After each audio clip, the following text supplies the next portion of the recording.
That's all I need. We are already recording. And I can also double check and make sure that it is recording correctly, because sometimes I make it, I do a recording, but it will be recording from the wrong recorder channel.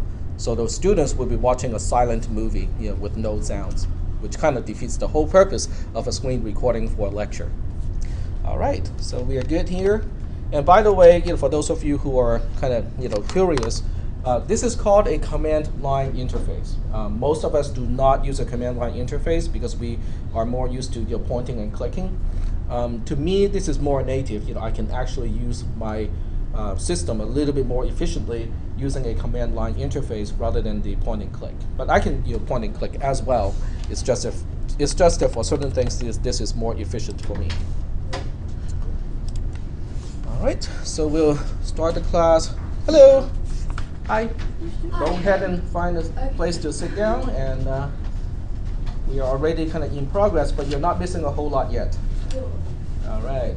Okay, so for people who come in late, I have a row sheet here. So you want to put your initials next to your name on the row sheet, just so that I know who's here.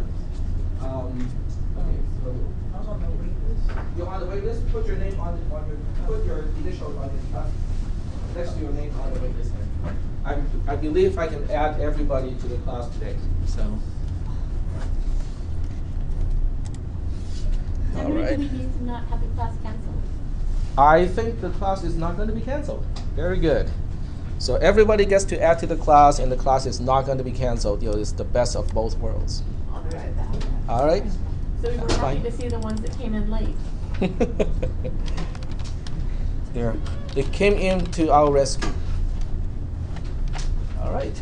So first thing first. Thank you.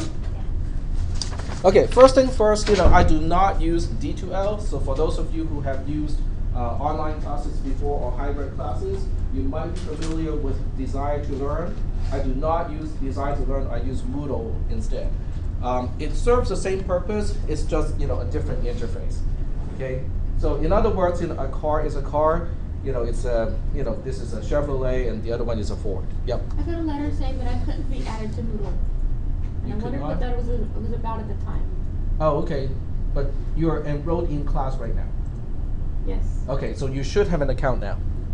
Okay. Let me see how many people are on the wait list, because people who are on the wait list cannot access the class just yet. Or I can turn on guest access so that people on the wait list can at least get in and read the content on your own monitor. So just hold on 1 second, let me do that.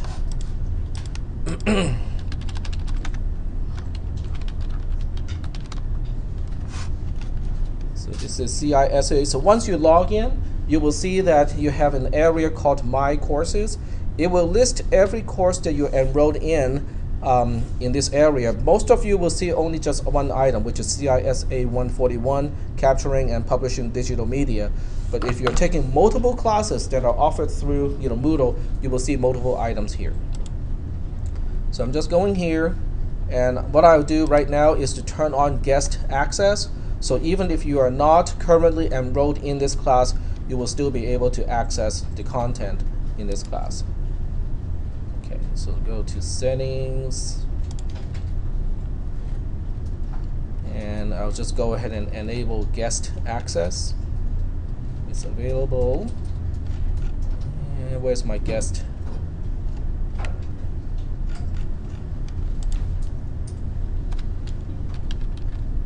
There we go.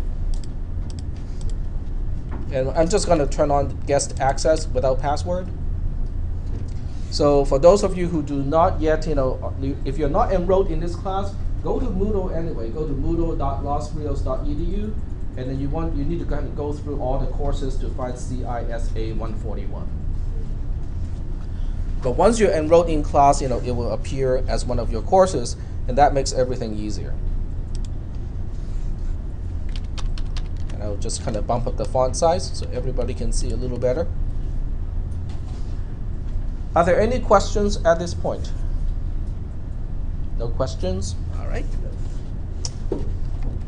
I will go ahead and read the syllabus. I will create one activity after this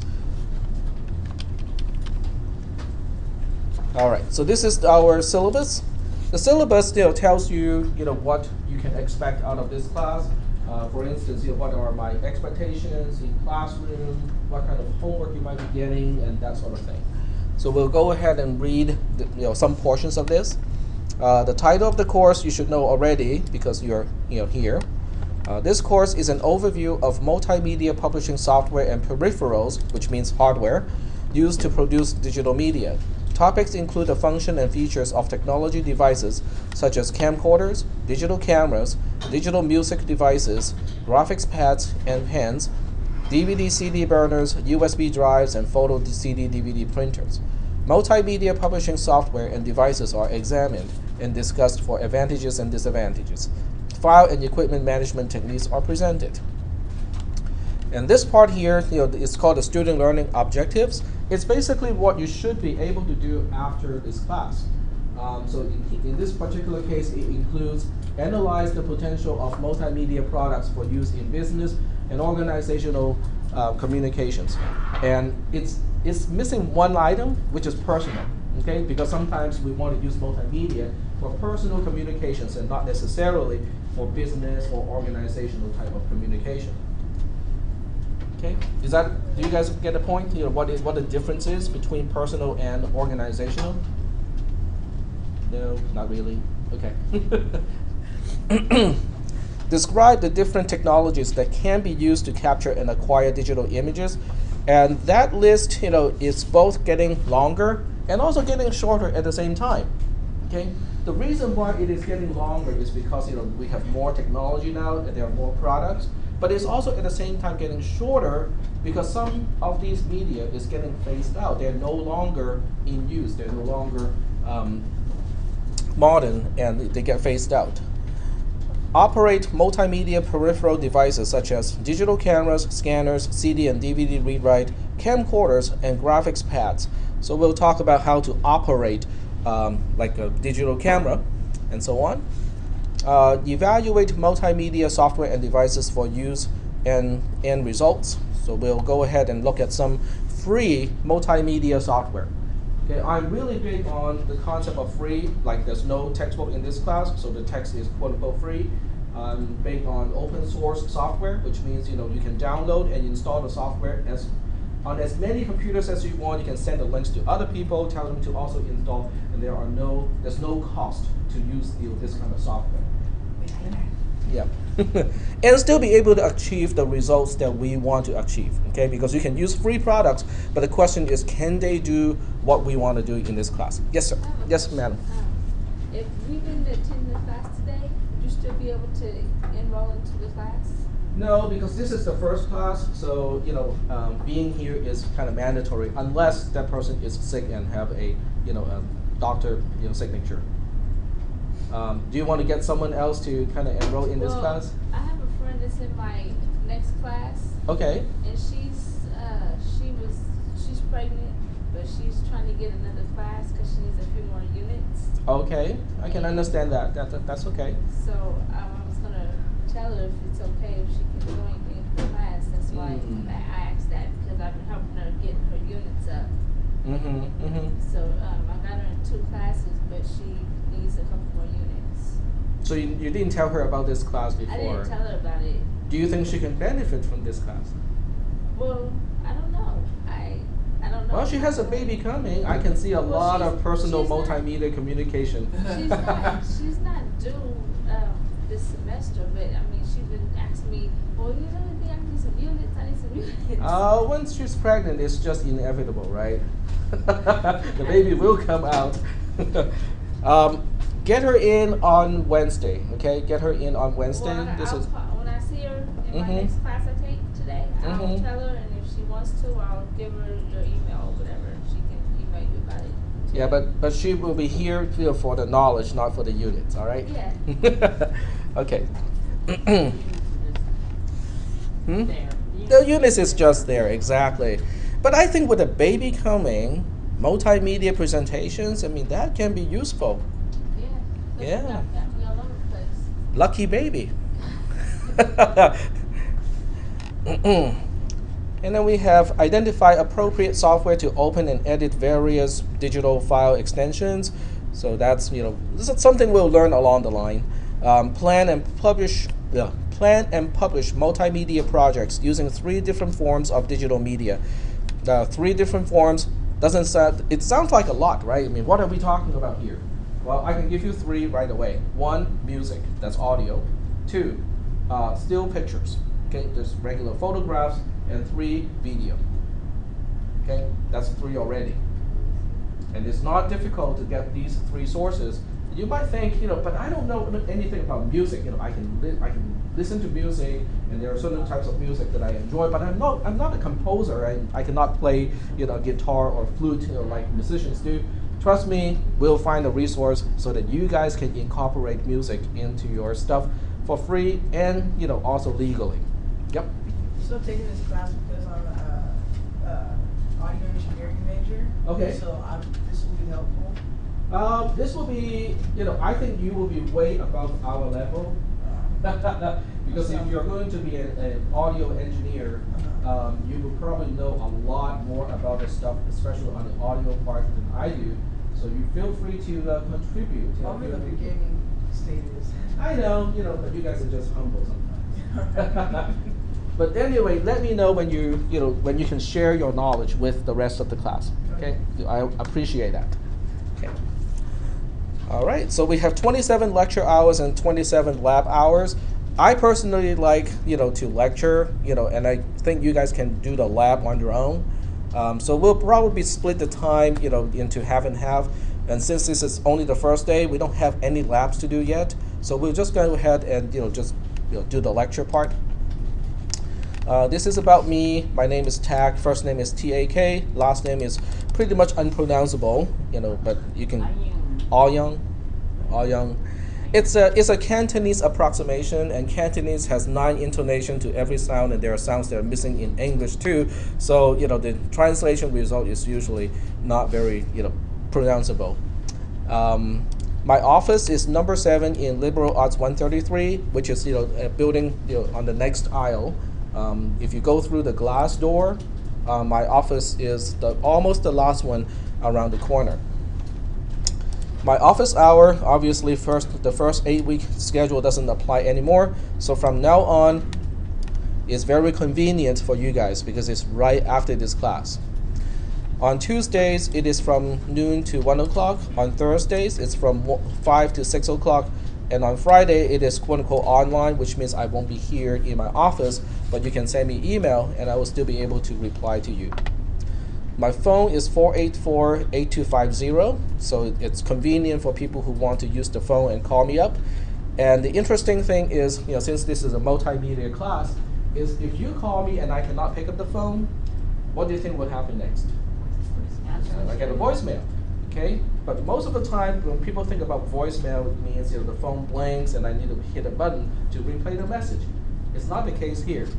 Your message or your voice will be recorded, and the file of your voice will be emailed to me automatically. And then I can open it up on my phone and actually hear your voice on my phone. So that's multimedia at work. And I have to tell you, the sound quality of my phone, especially with my headset on, is much better than the little speaker on the telephone itself. So it's actually a really nice feature. I have 2 email addresses. You can use either one. And the online classroom, since it's a hybrid class, we are going to do everything online. Hello. Hello. Go ahead and pick a seat, and log in, and then I'll give you the row sheet here. You can sign in. All right. So moving right along. This class has 2 days to meet every week. We have Monday and Wednesday from 9 to 10:20, which is kind of like 10:30. And then the final exam is not going to be an exam. We'll have a final presentation instead. So you guys will be producing a final project, and you will be presenting that in front of the entire class at the end of this particular class. Okay. Class policies. So this part, is basically saying what kind of excuses I have to accept. If a student is sick with a doctor's note, dated and signed, I have to accept that as an excuse. Jury duty is an excuse that I have to accept, and so is military duty. Yep. What if your child is sick? What if your child is sick? Yeah. I have two. A 2-year-old and a 6-year-old. I have two kids too. They don't know. They do not honor the right. It's at my discretion, but since I have kids too, I can understand, and most of the time it will be excused. Yep. Yep, I have one 8 and one 11-year-old. I have 6 kids, and 2 of them stay with me, and the other one stay with my father. Yep. So I can understand it. Hopefully they won't get sick too often. I don't know about that. My 6-year-old, she stays sick. Because the kids in her class are always sick. Okay. Okay, attendance. Now this part is important. A student may be dropped from any class when that student's absences exceed 6% of the total hours of class time. Now that's a big deal in this class because we only have, this is an 8-week class, and we have 2 class sessions per week. So that basically means, if someone misses one class without excuse, that's already more than 6%. So don't miss any classes. If you have a reason why you cannot make it to the class, let me know as soon as possible. Like if your car breaks down, you have a sick child at home that you have to take care of, let me know as soon as possible so it is excused. If a student is absent because of illnesses verified by the health center or personal physician, the absence must be excused and the student allowed to make up work missed. So it's a very good thing if you can go see a doctor and have the doctor to kind of sign it off so that you can get extra time for your homework. And then it goes on and on. Talks about online classes. So for online classes, it's by your online access frequency, but since this is a hybrid class, I can also take roll in class to see who's here and who's not. And this is basically the last point here applies to this class because it is a hybrid class. So we will meet every single class session here. Classroom and lab behavior. The classroom and labs are provided only for the intended coursework. So this is not an open lab. You can do homework on these computers. If you have a math homework that you're really trying to rush and get it done, you can do it here during the class time, but you'll be missing what I'll be talking about in class. So you kind of have to evaluate which one is more important. I do not let anyone be distracting in class. So distraction or disruptions include excessive chatting in class, pets, and cell phones ringing, which reminds myself to turn off the ringer. I don't want to be the first one with a ringer. You didn't have it on vibrate? You can put it on vibrate. That's what I do too. I just put it on vibrate.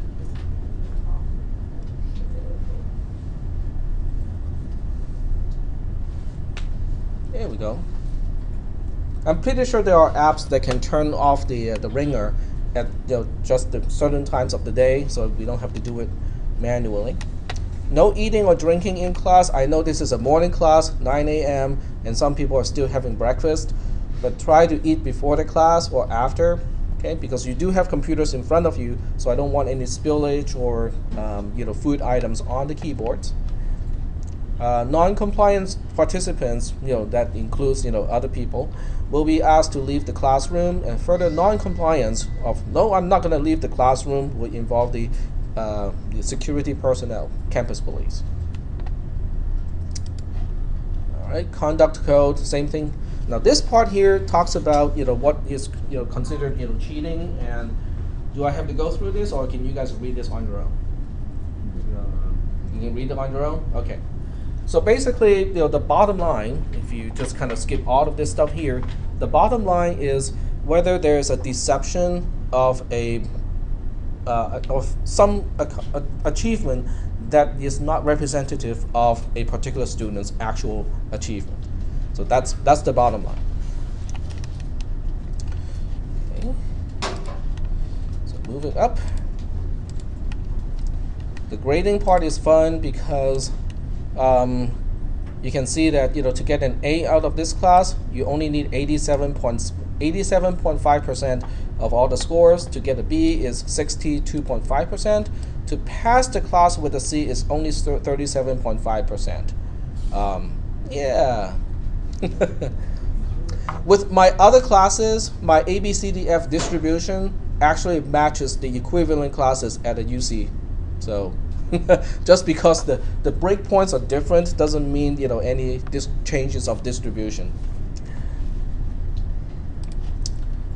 This part here is going to be modified for this class because this class is more project heavy. So instead of having exam 1, we'll have a project 1. Instead of exam 2, we'll have a project 2. Instead of a final exam, we'll have a final project presentation. Okay, so we won't actually have any real exams in this class. All right, so score is based on observable academic competence, not effort, which means someone actually has to demonstrate, yes, I know how to do da-da-da-da-da in this class, and not, but I spent so much time on this, even though it doesn't work, can I still get a better grade? So I cannot give someone a better grade because of effort. It has to be a result that I can see in this class. You don't have to worry about multiple choices because we don't have an exam with multiple choice. All right. So we are moving on to tips, how to help out a fellow student. I have been warned by one of my colleagues that this class will have a pretty diverse, body of students.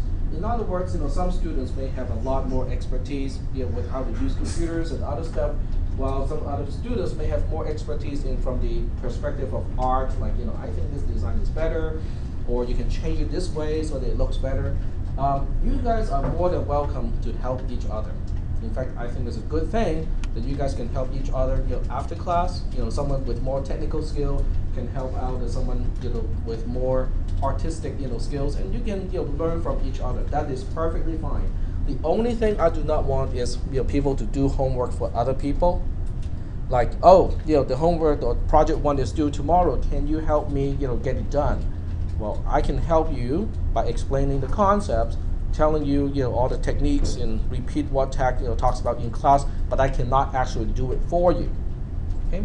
So can everybody see the differences between doing homework for somebody else versus trying to teach that person how to do it himself or herself? So you want to pick the second one and not the first one. Financial aid, it's an important topic, but sometimes, you can read this part here because I have had to give a person a non-passing grade because of cheating, but that person was also on financial aid. So after the fact, that person came back to me and say, but I won't have any money next semester because da-da-da-da-da. Well, I cannot help it because, if that person can only get a certain grade, that's the grade that person is going to get. And also the same thing applies to enrollment of future classes. This class doesn't really lead to anywhere, that it's not a prerequisite of any other classes.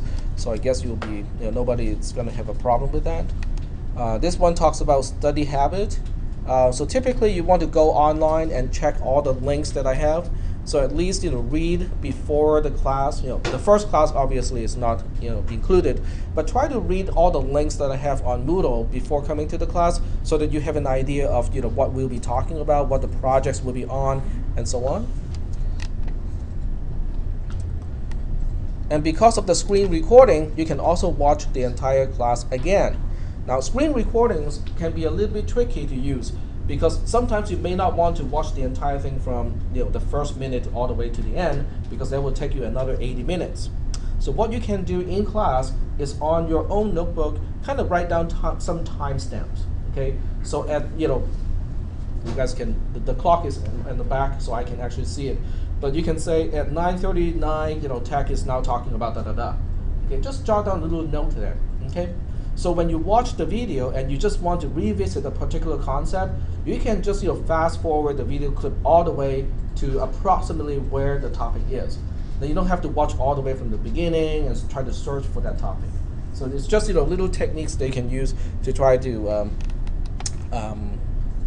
make use of the screen recordings. All right, so I think we are pretty much done here. Oh. Okay, let me just move forward because the last one is the schedule. I'll try to follow this schedule as closely as possible, because with my other classes, I teach a lot of 16-week classes where it's not as important to follow the schedule because I have a little bit more flexibility there. With this class, I kind of have to follow the schedule more closely because we only have 8 weeks, and depending on how fast the class can move as a whole, sometimes we may have to speed up with certain topics and slow down in some other topics. All right, so that's the entire syllabus. What I'll do right now is to give you guys one activity for those of you who can get into Moodle already.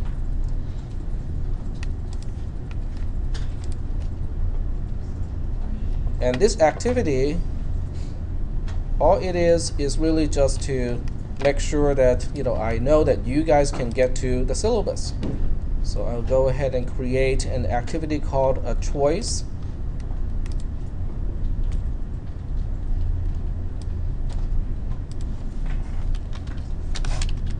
I can find and read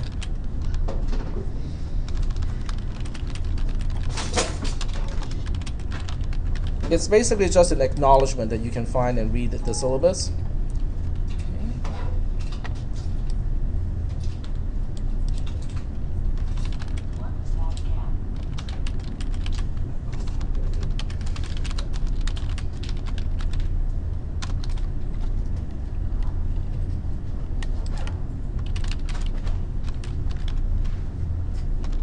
I found and read the syllabus is one choice, and then the second one here is I could not find the syllabus, please drop me from the class. I think it's fairly clear which one you should be clicking, but make sure you read the syllabus before you click that choice. Okay, and I'll give you guys, I don't know,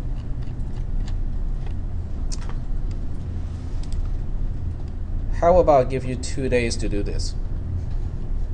Think you can get it done in 2 days? To read the syllabus and check the box? Yes. Okay. Yep, go ahead. So how long for the ones that we're adding? If you're adding to the class, what happens is, at the end of today's class, I'll give you the permission number. Ah, okay. And once you have the permission number, use it as soon as possible. Moodle does its own refresh and get new students in the morning at 8 o'clock or so. Oh, okay. So by tomorrow at 8, you should be getting your account. You should be able to get into the class and finish the activity. Okay. I have a stupid question. Yeah. Is Moodle something that you have to purchase? No, Moodle is basically what you're seeing right here. That's the Design to Learn is a online class management system. You don't have to purchase it. Okay. There's nothing to purchase in this class. Okay, just thought I'd ask. Just thought I'd ask. Okay, that's fine. There are no stupid questions. What is stupid is not to ask questions. I So was that's trying good. to sign into this computer and it won't let me. The password, try student. I think is it student? I you can signed sign in with in my with- student ID. Oh, okay. My student password. I think you might need a W in front of the number. Is that what it is? Yeah, sometimes it's picky like that, with a W. So I'll give you guys 2 days to do it.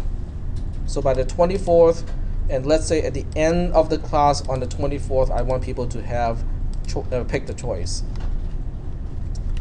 Display it vertically, and click Save and Return to Course. So now you have an activity to finish. All right. Yes. How do we get to the activity? Oh, that's a good question. All right. We're looking at the syllabus on Moodle right now. Okay, try to refresh the screen. Just refresh the screen and see if you can find it now. It should be in the very first topic. Oh, excuse me, the first topic 1 at the bottom of topic 1.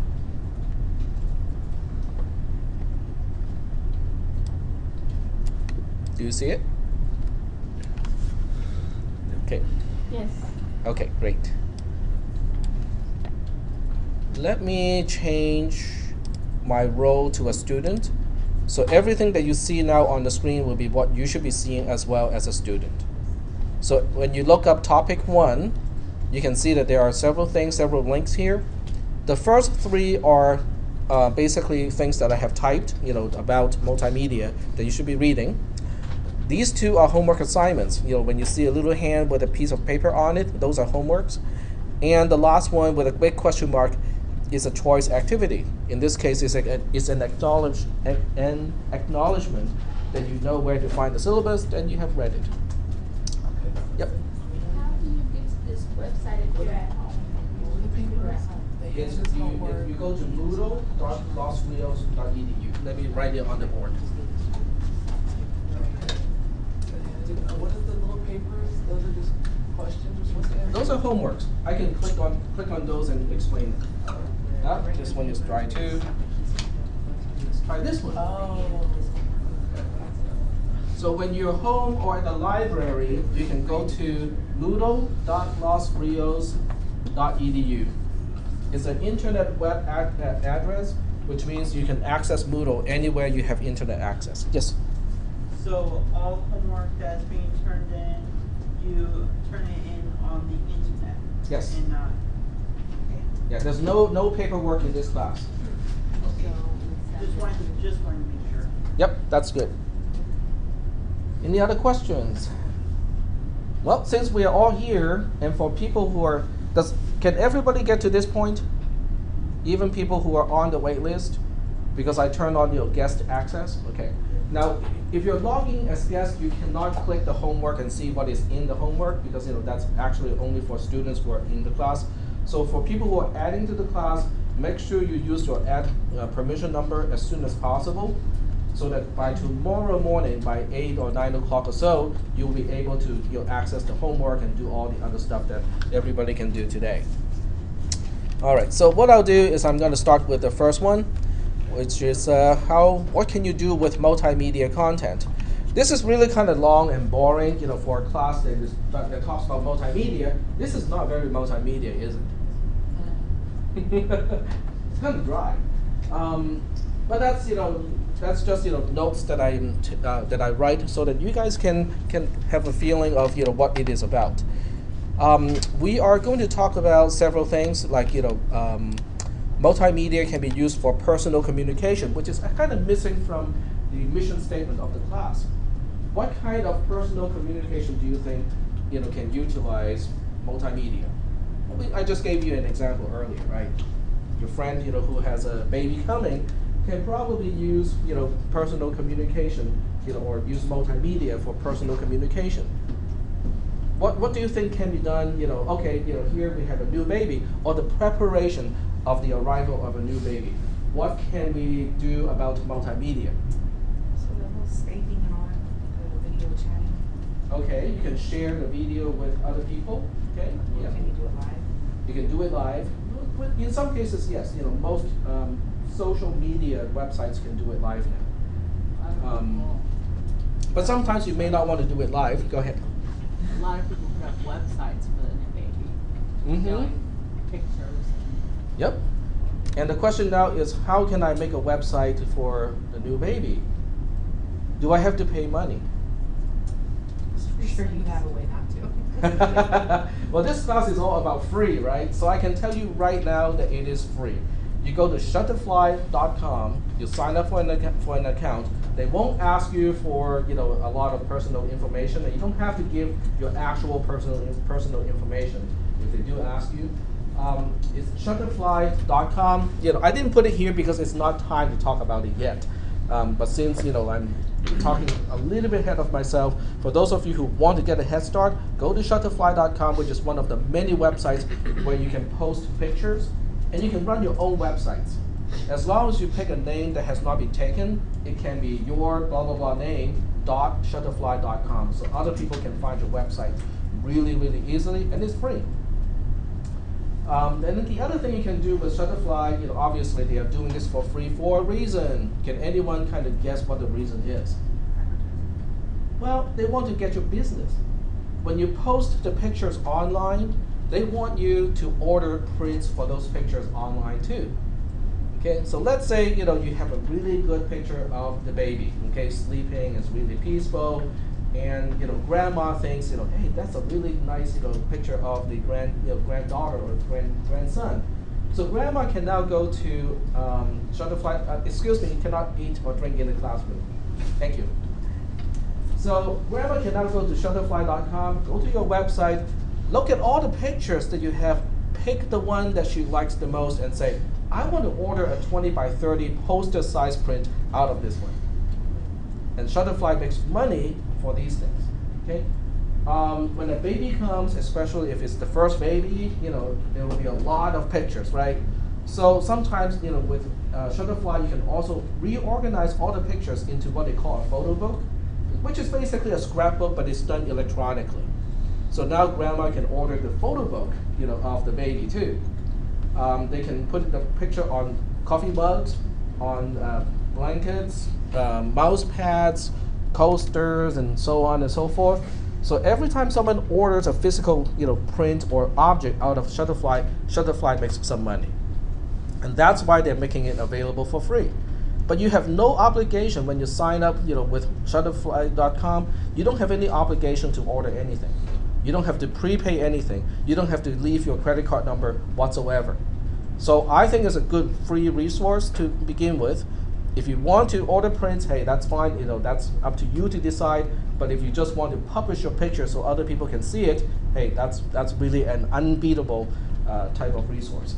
They also have a calendar and other things too. If you are on a sports team or at a school, they have a sign-up sheet system too. So let's say you have to organize for a field trip. They have a sign-up sheet mechanism that can let parents sign up and say, okay, I'm going to drive. I have 4 seats available, and it keeps count of how many seats are still needed for the class. So if you want to organize if you want to be the room mom or the room dad for a elementary or middle school, that's a good resource too. It's really cool. All right. Multimedia can also be used for product or service promotion. Okay, so I don't know what kind of product or what kind of service you might want to sell to other people, but you can use that as a really good way to advertise your products. Does anyone here have a particular product or a service that you are trying to sell to other people? Is anyone running a business? Yep, go ahead. I do Xbox mods. Okay. So what you can do is to take pictures, of before and after, like before the modification. Excuse me, drinks. No drink in the classroom. Yep, thank you. Yep, you can just put it aside. That's fine. Yep. So Xbox, modification. So you can show, a picture of before and a picture of after. So this way, people can actually see, what kind of value you can add to their Xboxes. Yep. I'm writing a book, and I'm gonna find a way to illustrate it. I'm sure this is probably done yet. Okay, so you want illustration for a book. Illustration for my book, yeah. Okay. Now there are several things, about a book that can be quote unquote multimedia. You can have someone the illustration part is kind of more static, so you're looking more for an artist more than anything else. But once you have a book actually available, what you can also do is to have yourself or someone else to read the book and make that available on the internet. Because sometimes people want to kind of sample the book to see what it is, and if you can have someone to read the book and use that to kind of advertise for your book, that works too. Any other ideas? Yep. We do DJing, but I've been taking candid shots and take up to about 400 or 500 pictures. Okay. And just put them on a disc and put them right through. So this would be a good one. That works too. Yep. That's also related to selling a product or a service. Yep. Mm-hmm. Yep. I just got a new computer system, and I wanted to learn how to download pictures onto the computer so that I can print them out. Because my mom told me it'd be better if you make me a card than buy me one. She said it'd be worth more to her. Yep. But I was trying to make her a card, but I wanted to print my kids' pictures on the card instead of finding a picture on the computer and print it on there. Okay. Put my kid's picture, but I didn't know how to download the picture on there. But I don't know what I did. I started messing around, and I got a picture up there, but it's not a good picture. It's just a picture, and then I tried to put it on the card. Mm-hmm. I couldn't get it to transfer to Okay. the card. Well, that's why this class, has a lab component. After this day, after today, what I will help you guys do is to, help you with, specific, techniques like how to download the picture. I found, one of these things to be very useful. I know you guys cannot really see it. I'll let you guys pass it around. Okay. And I'll just let you pass it around like this. It's a card reader. Okay. What it is you can pop that little memory card from your camera and plug it into that little USB attachment, and then you plug that USB attachment to your PC, and then your pictures or the flash card will appear as a new drive letter, and then all your pictures will be in there. You can drag and drop your pictures into your computer system, or you can work on it, on the flash drive itself. Is this the same as the USB drive? It will appear as a USB drive, yes. But it can also be used to read any type of memory cards. This one doesn't read compact flash, but I don't think anyone has compact flash cards anymore. So you just have to remove the memory card from your camera, plug it into that thing, and then plug that thing into your PC. Then it will basically appear as a USB thumb drive or flash drive. Okay. And can anyone guess how much it is? How much I paid for that? $20. 20 bucks? I will take your 20 bucks, I'll give you 3 of them at least.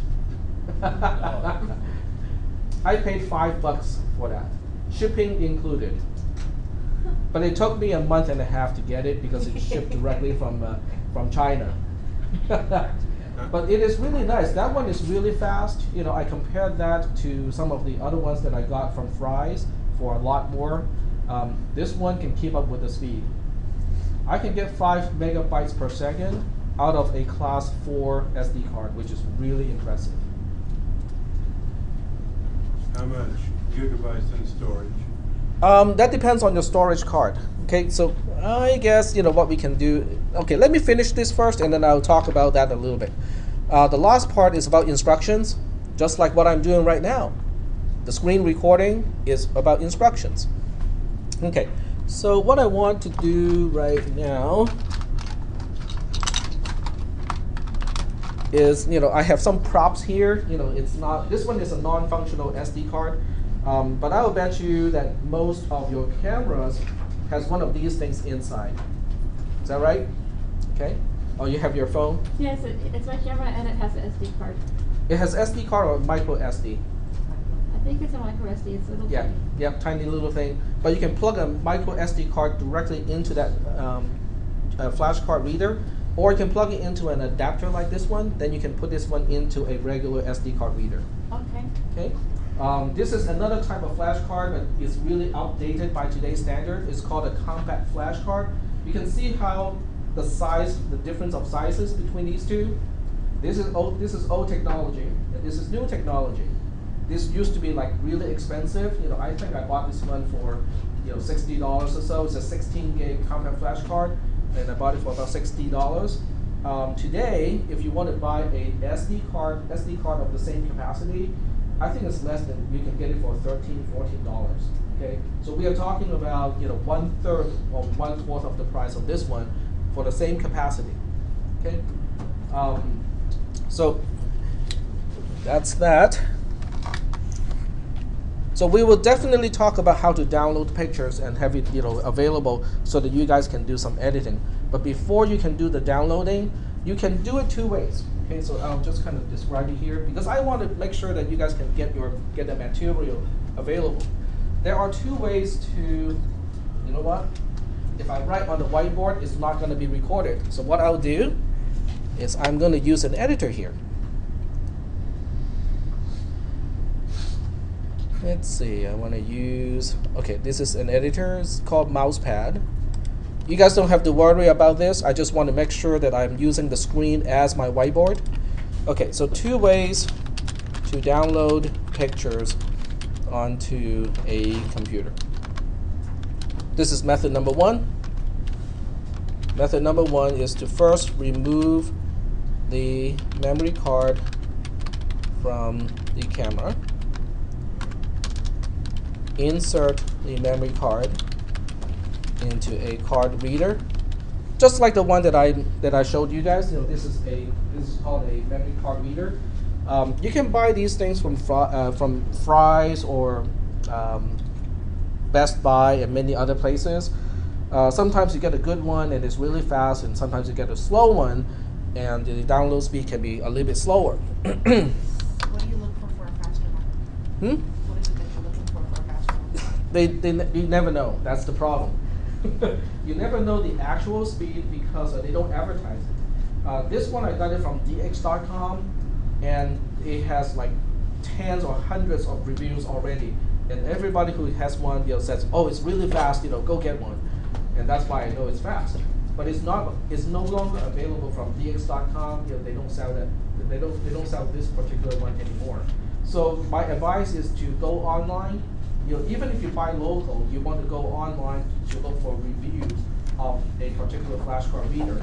If a lot of people say, "Don't buy this one, it's really slow or it's not reliable," don't buy it. Okay? Does everybody know where to go to look for reviews like that for technology items? You can go to Amazon.com. Okay, I'm gonna digress here a little bit and go to Amazon.com. And then you can just look for, in this case, these are called memory card reader. And the thing about Amazon is, they show you the rating, automatically. You can see that this one has 4.5 out of 5 stars. So it's a better product compared to the next one, which only has 3.5 stars out of 5 stars. So this is a quick and easy way for you to take a look and say, okay, but what kind of flashcard or flashcard reader am I going to get? You can also look at the pricing too. The first one, which is a Kingston 19-in-1 USB flashcard reader, is $13.51. But the Transcend one here, which is 9-in-1, is only $6.85. But if you look at the reviews, it's still pretty good. It has 4.5 stars out of 5. So this is one quick and easy way to evaluate products. It's not only for flashcard readers. You can also use this method to evaluate cameras, camcorders, tablets, and all the other stuff that we'll talk about in this class. All the devices that we talk about in this class. Amazon.com probably has fairly neutral reviews of all of those things based on consumer evaluation. Any questions at this point? Yep, go ahead. Okay, so the USB card reader and the flash memory card reader are the same thing? Correct. Okay. Yep. Sometimes I just call it one or the other. I have nephews who call me. No, they aren't. You know what you're talking about. Yeah, they are the same thing. A USB card reader, flash memory card reader, they're all the same. That's awesome. Yep. The only thing, you have to make sure is the format of the memory card that is used in your camera. Most cameras now use SD card. So if you get one that can work with SD cards, it should work with most cameras. But if you have a Sony, does anyone have a Sony camera? Okay, Sony cameras may use the memory stick format instead of the SD card format. So you need to make sure that the memory card reader can read the memory card from your Sony camera. Is that the Canon and the Sony?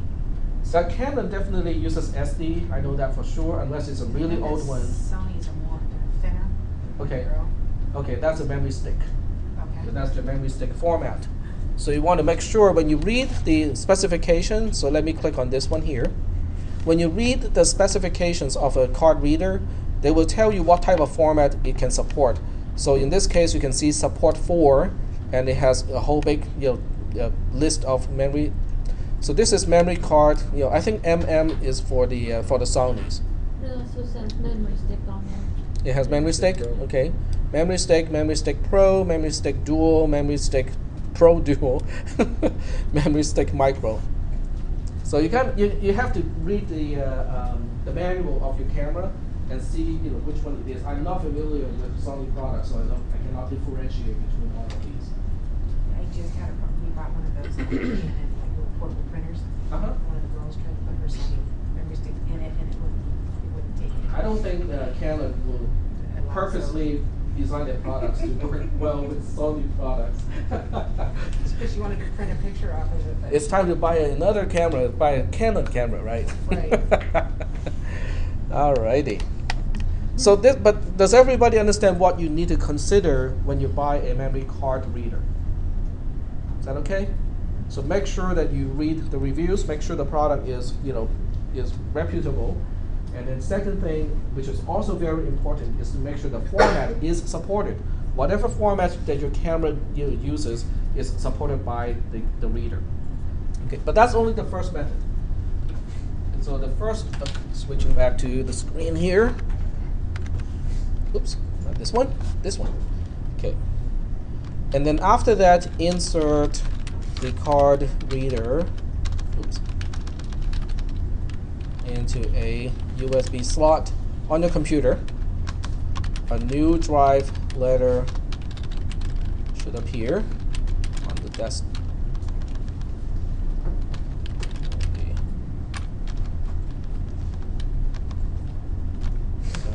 Photographs.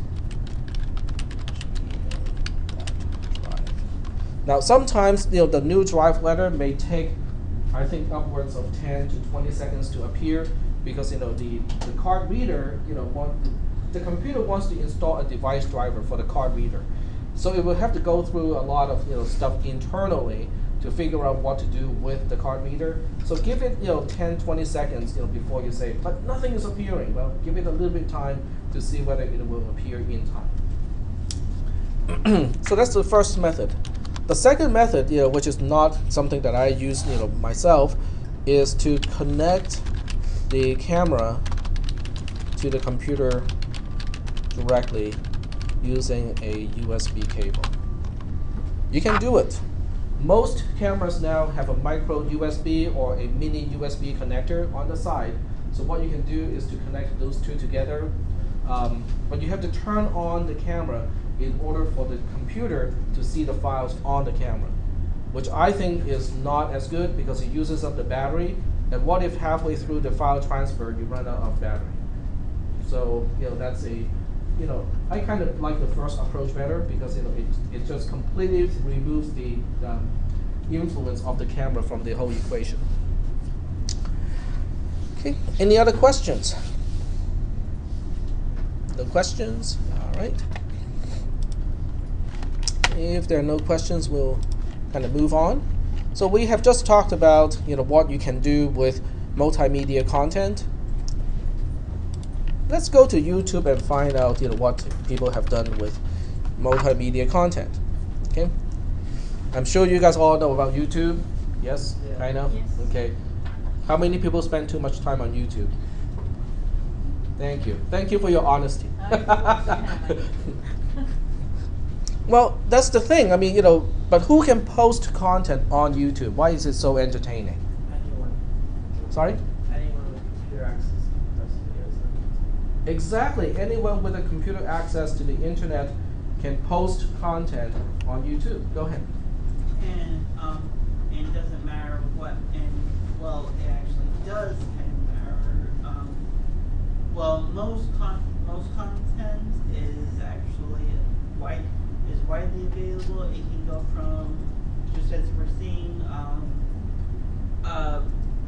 from the for the election, as for the elections, to games, to music. You can basically almost get everything. Basically get anything on there. Well, I'm just going to show you something that is, personal, like this one here. Now, I have never clicked this one before, so this is the first time I see it too. Hopefully. That can be dangerous. That can be dangerous, yes. Now, this is also interesting. Okay. The next question is, okay, but what is why should I post anything on YouTube? Okay, one is you want to share the content with other people. On the other hand, if you think that you have something that the entire world wants to see, or there are enough people who want to see it, you can allow Google to include an advertisement before your video starts. Okay, if anyone clicks on that, advertisement, you get, a fraction, like a fraction of $1. Does anyone know how much you make, out of one click? Anyone know? One click out of the AdSense on YouTube. Do you know how much you can make? I know you can make money. I just don't know how much. Yep, go ahead. I'm saying, in my ECE class, or ECE 430, the teacher said that you shouldn't post pictures on the computer because if Sorry? you- Class going right now? There's a class right now. Oh, okay. Yep. So, should I come back? Can you wait a little bit? Yeah, go ahead. Thanks. She said that you shouldn't post pictures on there that has like pictures of your house or anything in it because a lot of people are breaking into houses that no people live at and putting them in danger through the pictures that are posted on the computer, on YouTube or just on the internet. Basically, she said people are being getting into a lot of trouble doing that because people are finding out where they live at and they're coming and stealing their kids and breaking into their house and stuff. Because in the house when you put your child and has a lot of stuff in the back of it's valuable. Someone's like, oh, I want that, and they go find out. Right. You know, they find out where they're at. Dudes knock on your door when you answer. This has happened to me.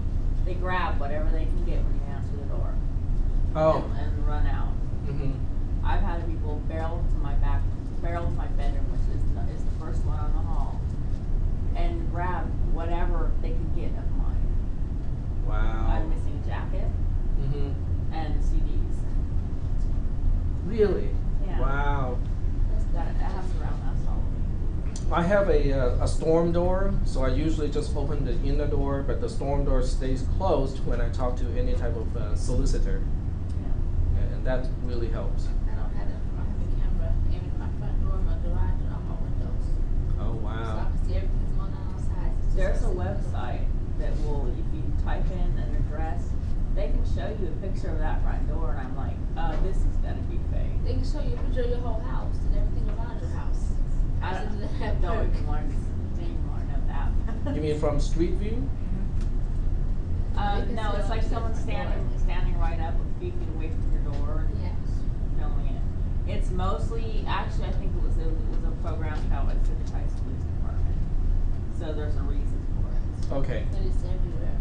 Yep. Yeah, But that it's- really also relates to multimedia too. Is when you install your own closed circuit cameras, the content of what your camera is seeing, you can also make it internet accessible. You can basically use your phone to see what's going on at home if you set it up that way.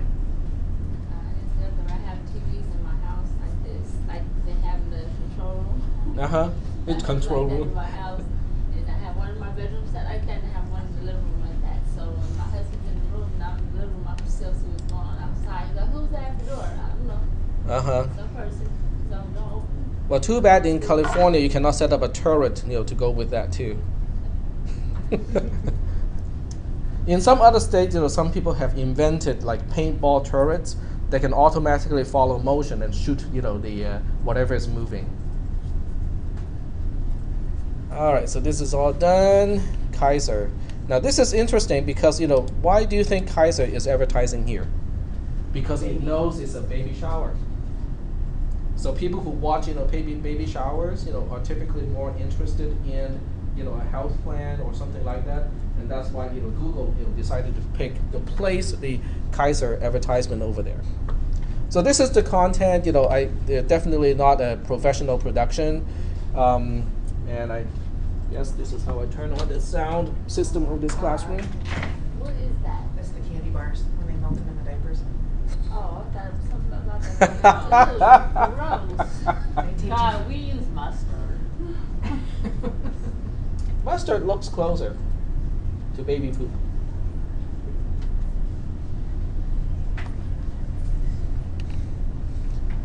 What's the purpose of that? Hmm? like it's a light at the baby shower. Oh.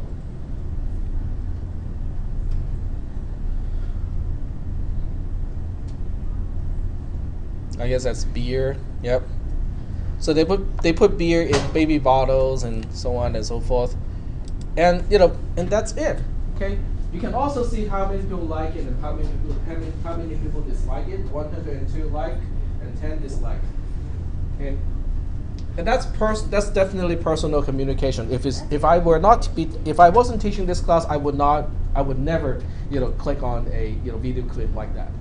But I think for people who know these particular people, it may be interesting. It's like, oh, I couldn't make it to the baby shower. I just wanted to find out who was there and what they did and what kind of fun stuff they did.